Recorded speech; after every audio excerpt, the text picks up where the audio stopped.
얻는 게 있으면 분명히 잃는 게 생기고, 잃는 게 있으면 반드시 얻는 게 생깁니다.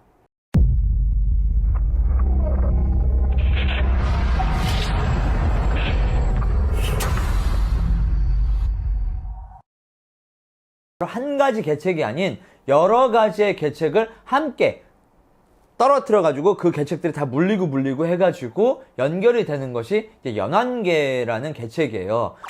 이 연환계가 이 삼국지에서는 두 번이 나와요. 연환계가 두 번이 나오는데, 이 왕윤이 사용한 첫 번째 연환계, 여러분들도 잘 아셔야 되는 게, 왕윤이 사용한 게 그럼 뭐가 있을까? 뭐를 썼길래 도대체 왕윤이 연환계를 썼다라고 할까라고 생각을 해봐요. 이 정사편도 들었고, 연의도 들었잖아요. 연의도 들었잖아요. 그러면 정사에도 나오고 연의에서도 나와. 둘 다가. 요게 어떤 거가 들어있겠어? 계책 중에. 이거는 충분히 알 수 있어. 그러니까 이거 이름을 정확하게 모르더라도 왕윤이 쓴 게 뭐야? 어떻게 했어? 어떻게 해서 동탁을 죽였어? 동탁하고 역포 사이를 떨어뜨린 거. 아, 그렇지. 떨어뜨렸어. 그렇지. 그렇게 어떻게 무슨 방법으로 떨어뜨렸어? 싸움을 시켰지. 원래 친했던 애들인데. 그게 바로 이간계라는 겁니다. 이간질 시킨다고 하잖아. 이것도 36개에 있는 거예요. 이간을 이제 시키는 걸 이간계라고 하는데, 이간계를 썼죠. 그리고 초선을 이용한, 그리고 또 이 연의에서는 초선을 이용하고, 그 정사에서는 초선을 이용한 게 아니고, 당연히 왕윤이 얘기했을 거야. 야, 너 이 동탁 신녀랑도 지금 뭐 잘 맞고 있잖아. 그러면은 네가 동탁만 없애면은 그냥 뭐 당연히 네 여자 되는 거 아니냐? 이렇게 미인계.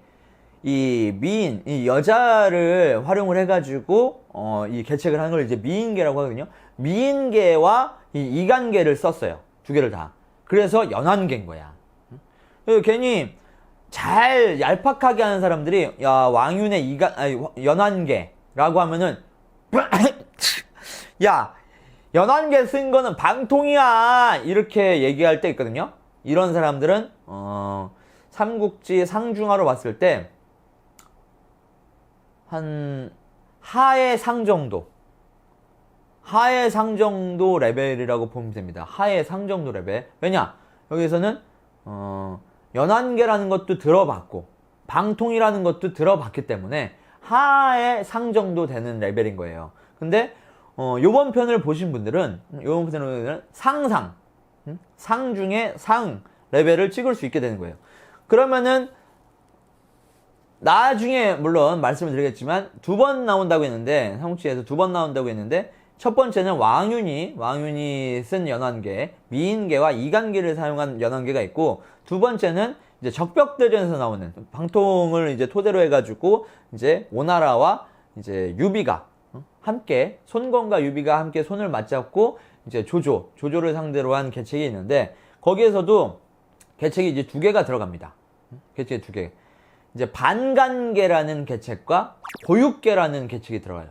반간계라는 거는 그 상대방의 장수 이제 거기에 이제 그 조조가 이제 유표의 애들 이제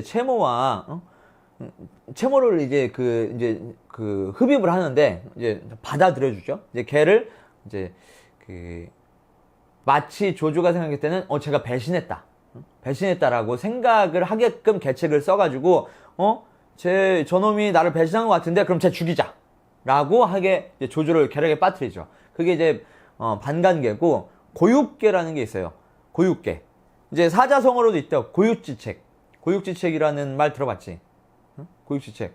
그거를 이제 황계가, 이게 나중에 이제 이제 적벽대전에서 제가 심화적으로 아주 재미난 이야기니까 여기서는 살짝만 말씀을 드리겠죠. 이 황계 누구죠? 황계 알지? 황계에 대한 거 지금 까먹었어? 황계는 이제 손견 밑에 이제 사대천왕 누구 했다 그랬어요? 정보, 황계, 한당, 조무 이렇게 했다 그랬죠? 이 조무는 이제 그 손견의 빨간 두건을 어거지로 쓰게 하가지고 이제 그 떠난 이제 조무고, 이때 나중에 적벽대전 때까지도 이제 다들 있거든요. 근데 이 황계라는 장수 이제 그때는 이제 늙지, 많이 늙었어. 이 늙은 장수 이제 황계를 주유가 오지게 패. 오지게 패. 뒤지게 이제 팬 다음에 죽기 직전까지 팹니다. 죽기 직전에 팬 다음에 자기 살이 막 다 터지고 죽기 직전이야. 고육직책이라는 거는 정말 내 살을 깎아내고, 내 살을 전부 다 깎아내고 진짜 죽기 직전까지 가는 계책이야. 이 계책은 잘 쓰지 않아요. 잘 쓰지 않아. 근데 황계가 이제 그 계책을 주유와 함께 쓰죠. 그래서 거짓으로 조조에게 투항하는 것처럼, 이 주유 저 새끼가 나 지금 이렇게 나를 저기 했어. 나 배반할 거야, 얘네. 해가지고 배반을 하는 것처럼 이제 가게 되는 거죠. 근데 오나라에서 송견 이 아버지 때부터 차곡차곡 진짜 대신으로 활동했던 황계를 조조가 봤을 때, 야, 쟤가 우리한테 투항한다고? 말도 안 되는 소리 하지 마. 이거를 믿을 정도라면은 죽기 직전까지 만들어야 되는 거야. 죽기 직전까지. 그래서 아니 얘기 들어보니까 황계 제가 가서 몰래 염탐해서 봤는데 죽기 직전이던데요? 아, 그래? 그 정도로 주유가 팼어? 야, 그러면 저 새끼 배반할만 하네. 요 정도로 만드는 거야. 그래서 이 반간계와 고육계가 합쳐져서 결국에는 적벽대전에서 조조가 이제 패하게 되는데, 그때도 두 가지 계책을 활용을 해가지고 그 승리를 합니다. 요것도 연안계인 거야. 그래서 삼국지에서 연안계는 두 번이 나오는데, 왕윤이 사용한 연안계와 나중에 이제 유비와 손건이 손을 맞잡고 사용한 연안계, 두 번의 연안계가 있다라는 것들을 여러분들이 잘 아셔야 되는 겁니다. 자, 이렇게 해서 이 동탁이 정말 그 큰 인물이었는데 이제 동탁의 별이 이제 졌죠. 여기에서 우리들은 잘 알아야 됩니다. 장동민 삼국지는 뭐? 생각하는 삼국지라 그랬잖아요. 생각하는 삼국지. 여기에서 보면은 우리가 잘 알아야 됩니다. 생각을 해봐야 돼. 동탁이 그렇게 잘 나가고, 그렇게 잘 나가고, 천하가 거의 동탁 거였는데, 왜 동탁이 이렇게 말로가 안 좋았느냐? 라는 걸 생각을 해봐야 돼. 왜 그랬던 것 같아? 가장 큰 요인이 뭐가 있는 것 같아요? 인맥? 그렇지. 이 얄팍한 인맥. 얄팍한 인맥이 있죠. 그리고 이게 여러분들의 인생에서도 굉장히 큰 도움이 될 거예요. 인맥과. 여자. 여자라고도 뭐 할 수 있죠. 이 동탁의 경우에서는. 동탁의 경우에서는. 여러분들이 잘 아셔야 되는 게, 진짜, 지금까지 삼국지 얘기를 쭉 들어보면은, 정말 잘 나가. 정말 잘 나가다가 한순간에 또 폭망하고, 이런 사람들이 굉장히 많아지거든요. 그럴 때 우리는 그런 실수를 하지 않게끔 교훈을 잘 삼아야 됩니다. 이 동탁은 얘기한 대로 그 이유도 있죠. 변방에서 이렇게 진출을 한 거이기 때문에 굉장히 얄팍해요. 얄팍해. 인맥 자체가 두텁지가 못해. 그러다 보니까 장안으로 천도 이후에 자신의 가족들, 진짜 태어나기만 해도 관직을 내려. 이제 동씨 집안의 사람이다. 그러면 태어나는 날 바로 이런 대기업이다 치면은 태어나자마자 부장 이런 거 주는 거야. 어디 지사장, 어디 공장장 이런 거 줘버리는 거야. 그러다 보니까 점점점 이제 다른 대신들이 따르기가 힘들고, 이거의 배경은 원래는 동탁이 안 그랬죠. 낙양에서 있을 때는 다들 뭐 어떻게 해보려고 했는데 결국 다 뒤통수가 맞아가지고, 뒤통수 맞고 배신 때리고 막 다 이러다 보니까 어쩔 수 없이 이제 믿을 건 가족밖에 없다라고 해가지고 가족들한테 다 그렇게 내린 건데, 결국에는 이제 인맥 관리가 굉장히 중요하다.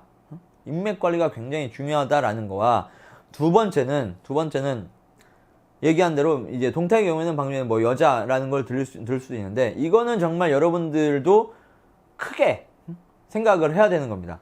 이제 동탁 같은 경우는 이제 소탐대실이라는 거죠. 작은 것을 탐하다가 큰 걸 잃는다. 라는 거예요. 그런 거를 여러분들도 잘 알아야 돼요. 잘 알아야 돼. 그러니까 예를 들어서 도시락을 먹는데, 도시락을 어디 가서 막 먹고 있어. 회사에서 아니면 학교에서 뭐 10명이서 지금 뭐 야유회 같은 데를 가가지고 뭐 밥을 먹어요. 근데 모르고 누가 도시락을 주변에는 뭐 산골짜기로 가는데 주변에는 뭐 식당도 없고 편의점도 없어. 근데 도시락을 누가 9개만 갖고 온 거야. 실수로 10명이 갔는데 점심이야. 근데 좀 늦은 점심이야. 한 3시 정도 했어. 근데 아침에 막 아침부터 출발해가지고 오느라고 뭐 등산 같은 거 해가지고 오느라고 밥 때도 한참 놓치고 우리 조금만 더 가면 좋은 데서 거기서 밥 먹자 해가지고 엄청 배고파. 배고파 뒤지겠어.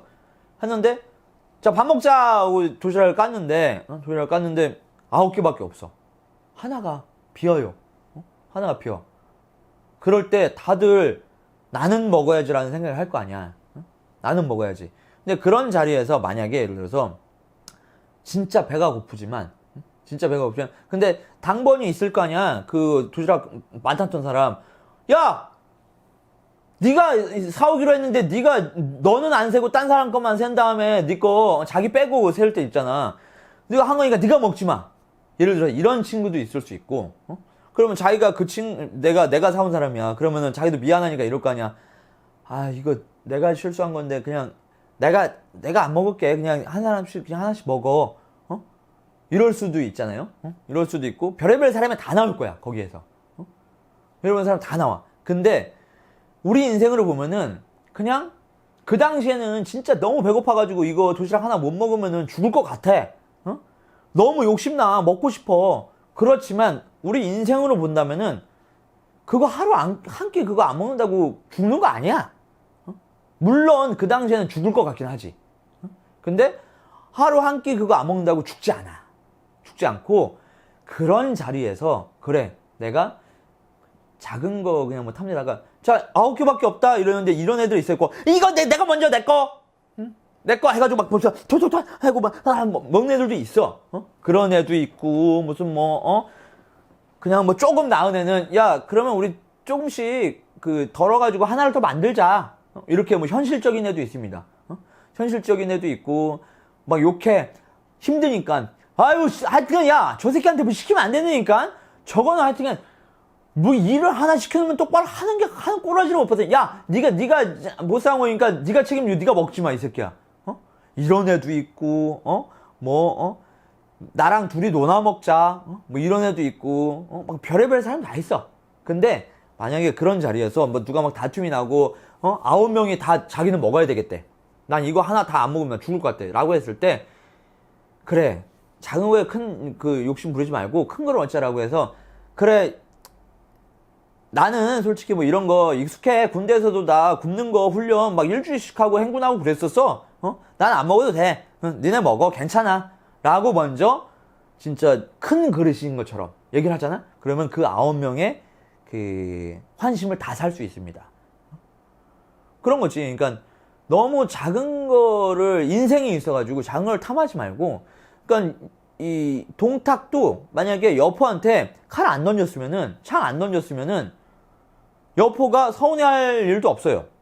물론 이 여포가 이 동탁의 그 초선관이 됐든 그 시니어를 됐든 탐한 거는 서로 이제 정분이 난 거는 잘못됐을 수 있죠. 그것도 마찬가지야. 등산을 가는데 도시락을 9개밖에 안 사온 놈이 잘못했어. 근데 어떻게 잘못을 했으면은 그거 갖다 따지는 것보다는 더 큰 거를 한번 생각해보는 이 지금 과정이 뭐가 잘못됐네 뭐가 이렇게 열이 받네 이런 거보다는 지금 상황을 그냥 냉철하게 보고 여기에서 어떻게 행동을 하는 것이 가장 올바른 거고 내가 여기에서 어떻게 행동을 하면은 더 큰 거를 얻을 수 있을까 라는 것을 그런 상황마다 우리는 다 생각을 해야 돼요. 생각을 해야 돼.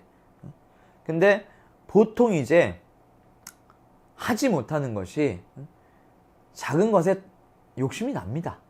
당장 내 눈앞에 있는 거. 당장 눈앞에 있는 게 욕심이 나. 왜? 근데 오늘 먼 거는 뭐 1년 후, 10년 후, 20년 후, 30년 후, 뭐 5년 후 뭐 이런 거지만 이건 당장 1분 후, 5분 후 이런 거거든?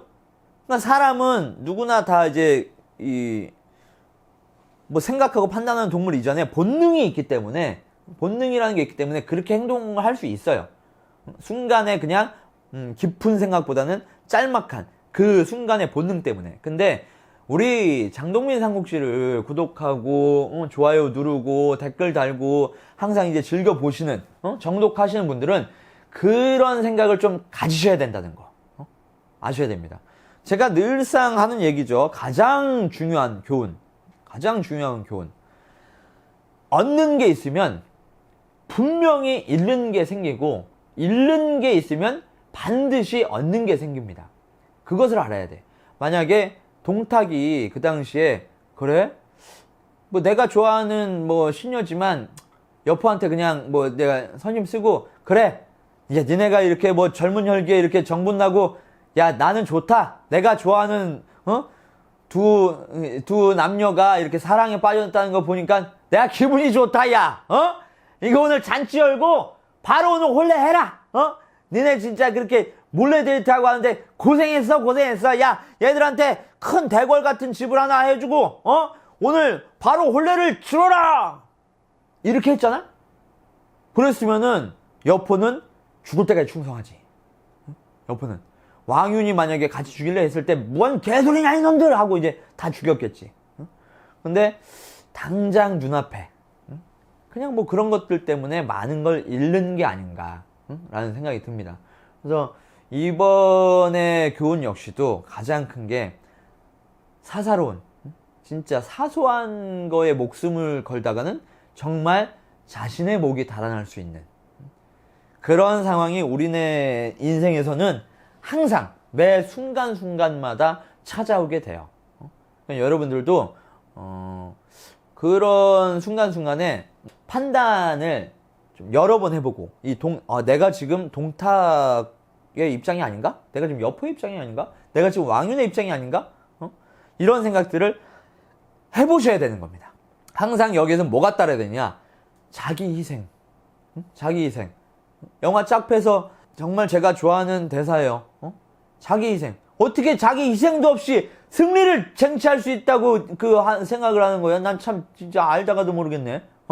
아니 어떻게 자기 희생도 없이 그래 승리를 쟁취할 수 있다고 그러는 게 그래. 난 도저히 이해가 안 가네. 자기 희생이 없이는 승리를 쟁취할 수 없습니다. 여러분들도 앞으로 자기 희생을 하면서 더 큰 승리를 만끽하시고 동탁과 같은 과오를 우리 인생에서는 더 이상, 지금까지 한 건 뭐 어쩔 수 없어, 더 이상 범하지 말고 사소한 거에서부터 사람들의 마음을 사는, 사소한 거부터 사람들의 마음을 사서 내 사리사욕만 챙기는 게 아닌 정말 큰 거를 생각한다면 내 욕심은 좀 버리고 한 발짝 더, 두 발짝, 세 발짝, 10발자국 정도를 내다보고 생각하고 행동하는 여러분들이 되셨으면 좋겠습니다. 자, 이제 동탁이 우리의 승량이 이 동탁이 사망을 하였기 때문에 이제는 과연 우리 삼국지에 평화가 찾아오느냐? 과연 그럴까요? 자, 호랑이 없는 굴에 여우가 왕이구나 라는 게 이제부터 펼쳐집니다.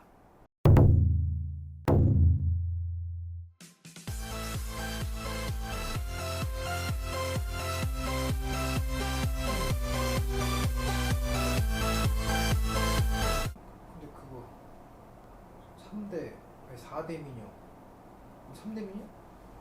아니 무슨 초선은 이제 가공한 인물이지만 원래 있었던 인물이라서 4대 미녀에 초선이 들어가는 건 맞아요. 아 그럼 그 4대 미녀에 4대 미녀에 초선이 들어가는 게 있고 4대 미녀 중에 이제 한 명을 초선 빼고 다른 사람 집어넣는 경우도 있어. 근데 보통 이제 4대 미녀는 다 초선까지 넣어서야. 초선까지. 그러니까 뭐 진짜 여포가 얼마나 이뻤으면 뭐 그랬겠어. 그래서 그 초선이라는 인물을 넣은 거는 사실이야. 4대 미녀에 그 초선이 들어갑니다. 패월이 초선인 것도 맞아.